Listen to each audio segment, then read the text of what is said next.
नमस्कार, वंदे मातरम। आज हम अपने वीडियो में चर्चा करेंगे मुंबई के कद्दावर नेता कांग्रेस के मिलिंद देवरा के बारे में।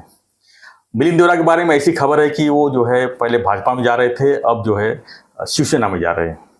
यानी शिवसेना में उनकी पूरी बातचीत हो गई है और अब वो जो है कांग्रेस छोड़ के शिंदे साहब के पास यानी शिवसेना में जा रहे हैं। शिवसेना में जाकर उनकी क्या भूमिका रहेगी, किस तरह उनको टिकट मिलेगा, कहाँ का टिकट मिलेगा, इन्हीं सब विषयों पर हम चर्चा करेंगे हमारे सहयोगी अनिल थतेजी से, और जानेंगे कि मिलिंद देवरा की भविष्य जो है अब किस तरह चलेगी आगे। क्योंकि उन्हें कांग्रेस पार्टी में उनके पिताजी थे, काफ़ी कद्दावर नेता थे। मिलिंद देवरा को उनको जो है मंत्री पद भी मिल गया था, राज्यसभा सांसद चुने गए थे, लोकसभा में भी चुन के आए थे सर वहाँ साउथ मुंबई से।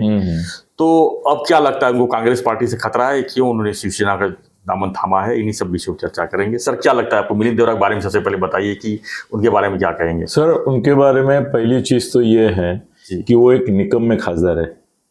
उन्होंने कभी भी अपने मतदार संघ में पिछले 14 और 19 के जमाने में 10 साल में कभी ऐसा देखा भी नहीं कि मेरे कार्यकर्ता हारने के बाद उनकी कहानी खत्म हो गई है। वो बिजनेसमैन है जी। वो मुरली देवरा भी बिजनेसमैन थे, मगर वो कैसे ना कम से कम 50% उनका पॉलिटिकल करियर भी था। ये पॉलिटिक्स को करियर मानते नहीं थे, इसलिए 10 साल तक वो अपने बिजनेस में मगन रहे, वहां करोड़ों रुपए कमाए, कुछ देखा नहीं अपने लोगों के प्रति। सर ये अगर कांग्रेस के उम्मीदवार होते ना तो हार ही जाते थे। इनको मालूम है कि मैं कांग्रेस से जीत के नहीं आऊंगा, बम्बई में एक भी सीट लगने वाली नहीं है कांग्रेस की या माघाड़ी की। तो उन्होंने पहले कोशिश की कि बीजेपी के साथ जाए, तो बीजेपी वालों ने बोला कि इसमें एक टेक्निकल अड़चन ऐसी है कि ये जो सीट है वहां पे अभी अरविंद सावंत शिवसेना के है। हाँ, अभी अरविंद सावंत उबाठा में है, मगर शिवसेना की सीट है वो ओरिजिनली। तो उसके ऊपर तो 100% शिंदे साहब क्लेम करेंगे। तो सर भाई में महाराष्ट्र में ऐसा है कि जिनको शिवसेना में सीट नहीं मिलता है वो भाजपा में जाते हैं, क्योंकि भाजपा की कोटि की सीट है तो भाजपा में जाता है। वहां नहीं मिलता है तो कांग्रेस वाले राष्ट्रवादी में जाता है। अभी ऐसा कोई ये रहा नहीं, सब निर्लज्जम सदा सुखी हो गए हैं। तो उन्होंने ये सोचा कि भाई अगर बीजेपी वाले बोल रहे हैं कि यू आर वेलकम, आपको भी हम लोग शिवसेना। सर अभी इसमें देखो कितनी दर्दनाक कहानी है कि आज आया है कि उनको लोकसभा का चुनाव जीतने के बाद वो जीतेंगे, क्योंकि अभी शिंदे साहब मतलब बीजेपी ही है, तो जीतेंगे, उनको मंत्रिमंडल में ले रहे। ऐसा आया, छप के आया आज मराठी पेपर, देवरा को ऊपर मंत्री बनाएंगे।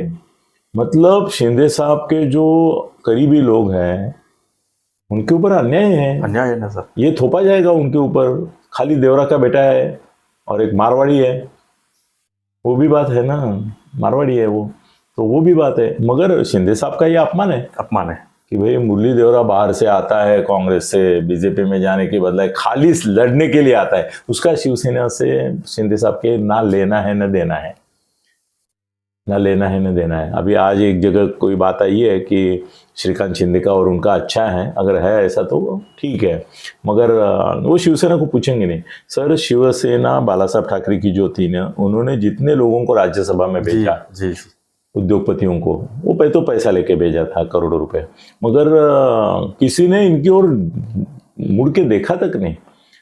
उसमें तो कई लोग ऐसे निकले कि उन्होंने बोला कि हम तो इंडिपेंडेंट चुन के आए हैं, हम शिवसेना के है ही नहीं खासदार। हाँ, ये सब एयरवेज वाले, ये वो मल्ल्या बिल्ल्या कितने लोग गए हैं जी। वो प्रीतीश नंदी भी गया था इनका प्रतिनिधि, सर उसने कभी एक अक्षर नहीं लिखा है इनके बारे में। वो क्या सोचते थे कि भाई बाला साहब को पैसा देके तो हम राज्यसभा में आए हैं, हाँ काय के लिए। वो औरंगाबाद का वीडियोकॉन का मालिक कौन था, वो उसने भी ऐसा ही किया कि उसको बोला कि आप शिवसेना का करके करो, बोला नहीं करूँगा, मैं शिवसेना का नहीं हूँ, मैं इंडिपेंडेंट आया हूँ। उसका वीडियोकॉन मुझे याद है, मगर उसका नाम नहीं याद आ रहा है। तो सर हमेशा शिवसेना ने जिन लोगों को राज्यसभा में भेजा उन्होंने कभी नहीं काम किया। तो अभी ऐसा हो जाएगा कि इसको चुन के देंगे और ये शिवसेना का कोटा खा जाएगा शिंदे गुट का दिल्ली में। वो बोलेंगे देखो आपका मुरली देवरा को किया। असल में ऐसा कि शिंदे साहब को चाहिए कि भाजपा को बोले कि भाई आप इसको ना भाजपा की तरफ से खड़ा करो, हमको दूसरा सीट दे दो। हाँ, उसके बदले में कहीं और सीट, बदले में मुंबई में और सीट दे दो जो हमारे नहीं है, ऐसा आप सोचते हैं। थाना का दे दो, थाना भी तो है सर, थाना मिला ही है ऑलरेडी, मिल गया है। थाना और कल्याण डोंबिवली मिला है। थाना का क्या आप पहले से ही है उनका, उसमें तो किसी को नहीं, उसका तो उम्मीदवार भी तय है, काम पे लग गया वो। नहीं, ये जो है तुम्हारा मिलिंद देवरा का नहीं, ये किरीट सोमैया का जो है वो अभी मनोज कोटक जहाँ पे है, वो सीट उनको शिवसेना को दे दो। वहाँ पे शिवसेना का शिंदे गुट का अच्छा ये परफॉर्मेंस रहेगा, वो चुन के भी आएंगे। और मिलिंद देवरा को भाजपा का उम्मीदवार कर रहे हो ना, फिर भाजपा के कोटे से वो मंत्री बनेगा, हमारे कोटे से क्यों मंत्री बना रहे हो उसको, ऐसा बोलना चाहिए। मगर अभी मालूम नहीं क्या असल में होता है। एक तो शक्यता ऐसी है कि सर ये भाजपा शिंदे ये सब भेद ही मिट जाएगा, क्योंकि मेरे मालूमात से ऐसा है कि शिंदे गुट धनुष्यबाण पे चुनाव नहीं लड़ेगा, लोकसभा का और इसके ऊपर ही लड़ेगा कमल के, क्योंकि सर वोट नहीं आएंगे, सिर्फ शिंदे का ये रहेगा तो धनुष्यबाण। अजीत दादा की भी हालत ऐसी, उनको अगर लोकसभा में जाना है तो उनको भी कमल चिन्ह लेना पड़ेगा, तो इनडायरेक्टली वो भाजपा के हो गए। पर कोटे के समय आप बोलेंगे कि शिवसेना का कोटा है तो नहीं, और वो शिवसेना में आ गए अभी, ऑलमोस्ट आ गए अभी, कल फंक्शन हो जाएगा उसका और वो यहाँ आ जाएंगे, एक मारवाड़ी उनको मिल जाएगा। और वो मिलिंद देवरा को मैं बोलता हूँ, एक तो शिंदे साहब को इसके पैसे की जरूरत नहीं, और ये मुरली देवरा पैसा खर्च करता था और ये मिलिंद देवरा करता नहीं है।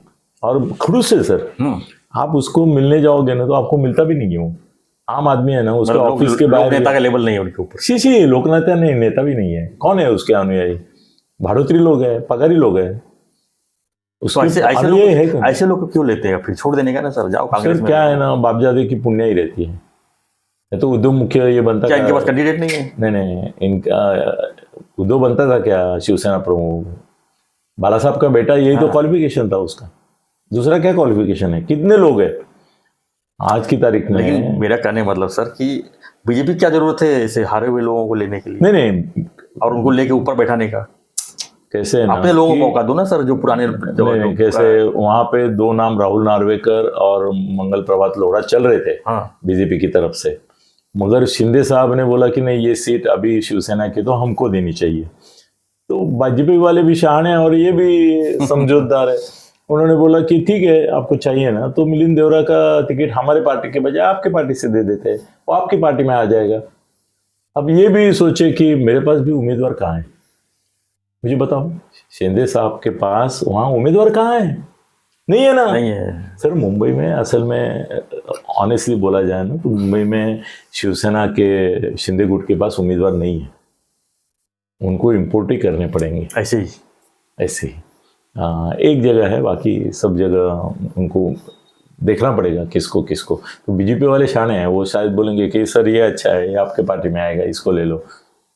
तो संभव है कि शिवसेना के पास जो भी उम्मीदवार आएंगे वो बाहर से ही आएंगे, होता है, पहले भी शिवसेना में कई बार ऐसा हुआ है, तो उस पर कोई बड़ी बात नहीं है सर। मगर एक है कि मिलिंद देवरा के आने से शिंदे गुट का कोई फायदा होगा नहीं, बीजेपी का फायदा होगा, और मिलिंद देवरा का खुद का बहुत स्वार्थ जो है वो चल जाएगा, वो केंद्रीय मंत्री बनेगा, राज्य मंत्री बनेगा, मगर बनेगा, और शिंदे वाले गुट जो है उसके हाथ में इसके आने से कोई फायदा होगा नहीं, ये मेरा निर्णय है।